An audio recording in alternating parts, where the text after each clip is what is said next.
एक बहुत दूर घने जंगल के अंदर, जहाँ बड़े पेड़ सूरज की रोशनी को भी धरती तक मुश्किल से पहुँचाने देते थे, एक छोटा सा गांव वहाँ बसा हुआ था।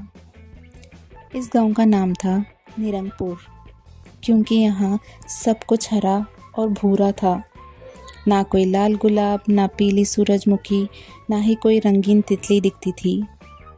गांव वाले अच्छे और मेहनती थे, लेकिन उनके दिन थोड़े फीके थे।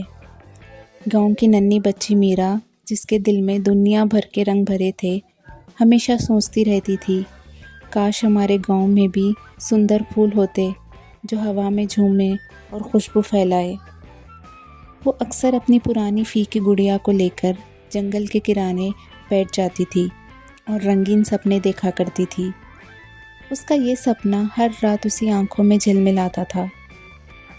एक दिन मीरा अपनी गुड़िया के लिए जंगल में कुछ नए पत्ते ढूंढने निकली। चलते चलते वो एक ऐसी जगह पहुंच गई जहां बड़े पेड़ों के बीच से सूरज की कुछ रोशनी ज़मीन पर एक छोटे से तालाब के किनारे पड़ रही थी। वहां उसने एक अजीब सा दृश्य देखा। एक छोटा सा बीज ज़मीन पर पड़ा था और उसे एक हल्की चमकती हुई रोशनी निकल रही थी, जैसे कोई सितारा धरती पर आ गिरा हो। मीरा हैरान थी। उसने इतना चमकीला बीज पहले कभी नहीं देखा था। उसने धीरे से उस बीज को उठाया और जैसे ही उसने उसे प्यार से अपनी हथेली में रखा, बीज से एक नन्ही परी निकली। परी के पंख सप्तरंग थे, जैसे चमक रहे थे, और उसके चेहरे पर एक मीठी जादुई मुस्कान थी। परी ने एक मीठी आवाज़ में कहा, मैं रंग परी हूँ मीरा। तुम्हारे दिल में रंगों की प्यास और तुम्हारी निर्मल सोच ने मुझे यहाँ तक लाया है। तुम्हारा साफ दिल ही मेरी शक्ति है और मैं यहाँ तुम्हारी इच्छा पूरी करने आई हूँ। मीरा को अपनी आंखों पर विश्वास नहीं हुआ। रंग परी ने मीरा की हथेली पर एक नन्हा सा चमकता हुआ बीज रखा और कहा, मीरा, ये कोई साधारण बीज नहीं है, ये खुशियों का फूल है।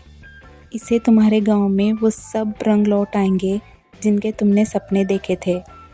लेकिन याद रखना, ये फूल सिर्फ तभी खिलेगा जब इससे पूरे गांव वालों से प्यार मिलेगा। मीरा ने बीज को संभाल कर रखा और दौड़ते हुए गांव वापस आई। उसने गांव के बीचों बीच सबको इकट्ठा किया। बच्चे, बूढ़े, उसके मम्मी पापा सब हैरान थे। मीरा ने मिट्टी खोदी और उस जादुई बीज को बो दिया। पहले 2 दिन कुछ नहीं हुआ। गांव के कुछ लोग मीरा पर हंसने लगे। मीरा, ये सिर्फ एक पत्थर है, फूल नहीं। मीरा थोड़ी उदास हुई, लेकिन उसने हिम्मत नहीं हारी। उसने रोज़ उस मिट्टी को पानी दिया और सबसे कहा, हमें इस पर विश्वास करना होगा। कुछ दिन बाद जैसे ही सूरज की पहली किरण मिट्टी पर पड़ी, वहाँ से एक सुनहरी अंकुर निकला। देखते ही देखते वो अंकुर एक बड़े फूल में बदल गया, जिसके हर पंखुड़ी का रंग अलग था, लाल, नीला, पीला, बैंगनी। लेकिन चमत्कार तो अब शुरू होने वाला था। जैसे ही वो जादुई फूल पूरा खिला, उसमें से एक तेज़ रोशनी निकली और पूरे गांव में फैल गई। एक पल में सब कुछ बदल गया। गांव की पुरानी मिट्टी से नए नए रंग बिरंगे फूल निकलने लगे।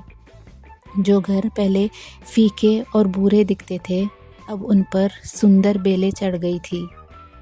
बच्चों ने देखा कि हवा में पहली बार नीली और सुनहरी तितलियां उड़ रही थी। लेकिन सबसे बड़ा चमत्कार लोगों के दिलों में हुआ। रंग परी की जादू से गांव के लोग, जो पहले सिर्फ अपने काम में लगे रहते थे, अब एक दूसरे से मिलकर हंसने लगते। मीरा ने देखा कि उसके मम्मी और पापा भी खुशी से एक दूसरे का हाथ बटाते हुए, मुस्कुराते हुए फूलों को देख रहे हैं। मीरा ने आसमान की तरफ देखा, जहां रंग परी हल्की सी झलक दिखाकर मुस्कुराई और गायब हो गई। उस दिन से निरंगापुर का नाम बदलकर रंगपुर हो गया। मीरा ने सबको सिखाया कि अगर हम मिलकर किसी चीज़ पर विश्वास करें और उसमें रंग भरने की कोशिश करें तो पूरी दुनिया जादुई बन सकती है। विश्वास और मिलजुल कर रहने से हम सबके फीकी ज़िंदगी में भी खुशी के रंग भर सकते हैं।